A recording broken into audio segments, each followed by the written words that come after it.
that. Yes. Well, let's get into the gender, feminine, masculine aspect of Sure. it.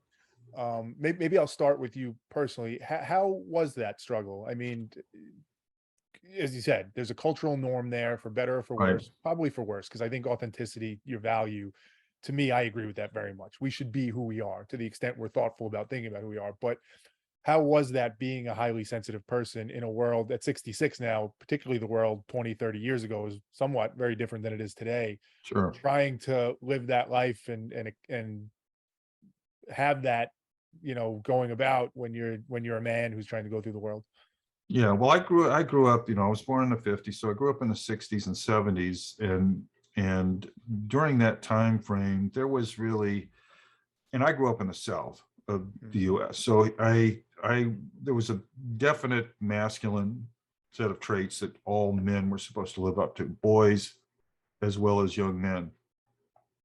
And for the most part, I mean, I was athletic and I enjoyed that kind of stuff. And I was um,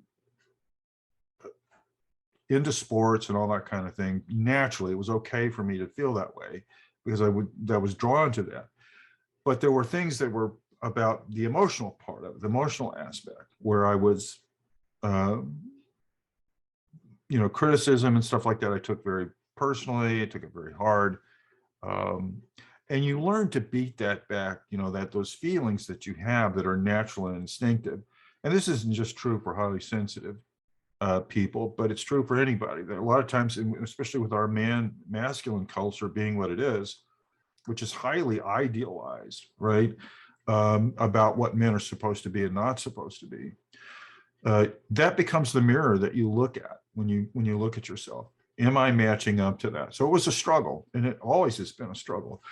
But just like anyone, I guess, growing up in a time where you're not fitting the mold or whatever, you adapt and you Right. adapt yourself to that. And again, gets back to the authenticity part of it, which is that you're not living the life in the manner in which you could or should, because that's inconsistent with what the expectation is.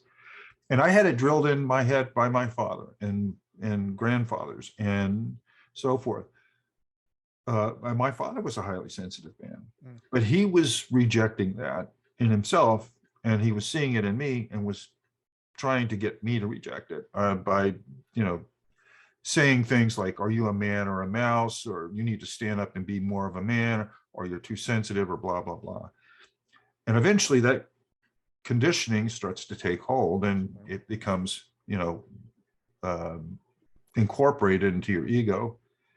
And so when I found out about high sensitivity, that was like, boom, right? Okay, so I'm not weird in that way, that this is a normal personality, temperament trait, but it's only shared by about 30% of the population.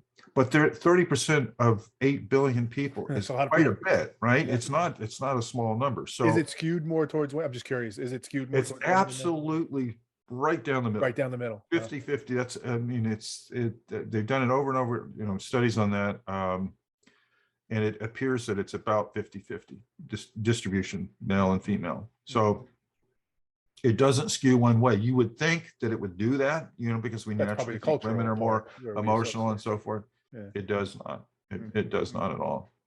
So let's press on this because in the spirit of the show, what I like to try and do here is really explore things that help us get to better insights and answers that sometimes we have to go places. So let me just cut to it and not caveat too much.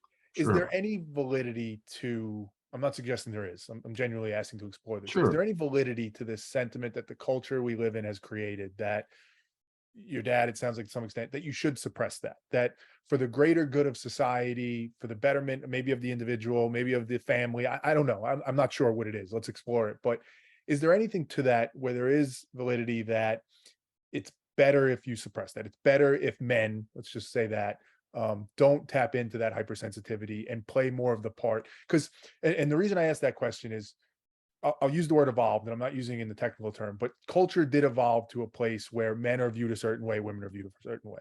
I think there's a lot of things that are wrong with that. But Sure. why did it get to that point then? Is there function to it? Is there benefit to it that's worth acknowledging? And the answer may be no, but I'm just, have you thought about that? Is there anything to it? Yeah, well, there's a lot to unpack there, but let me just say this. When I talk about redefining masculinity, I'm not talking about throwing masculinity under the bus, right? I'm a man. I'm proud of a lot of my masculine traits, all right, that are shared by many men. To your question about suppressing emotion, there's a difference between suppressing emotion and regulating emotion, okay?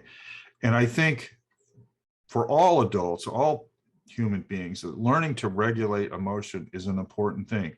Highly sensitive people are never taught, generally speaking, how to regulate their high emotions, right? And that is something that I think that I've been trying to emphasize in the things that I talk about in the book, in the books that I've written and so forth. This is emotional regulation is a very important thing. Suppression is a whole nother thing. It's denying something. And it is not good for men, women, kids, whatever. It's not good. And I think what we're seeing is that the demographics are starting to show that the rate of suicide amongst men generally, and even men over the age of 50, but is much higher, and it's moving higher as men are struggling with the idea of the complexity of the world that we live in. We are evolving truly, but we're still culturally still stuck back in a hunter-gatherer mode. And I think that's where roles are set, defined, probably out of necessity. You know, you need specialization. You need people to do certain things in order to survive, because it's a day-to-day, hour-by-hour thing to keep yourself alive.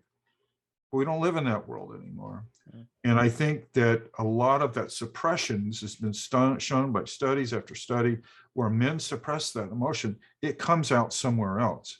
It'll come out in the form of perhaps violence or abuse or alcoholism or drug abuse, or some way where it's dealt with in a negative way. So the idea, just to kind of get back to what you were saying, is I'm not advocating that men run around screaming, yelling like 4-year-olds. I'm saying learn to regulate your emotions if you have issues on an emotional level. Regulating is different than suppressing. And suppressing, to me, is a dangerous game that men have played.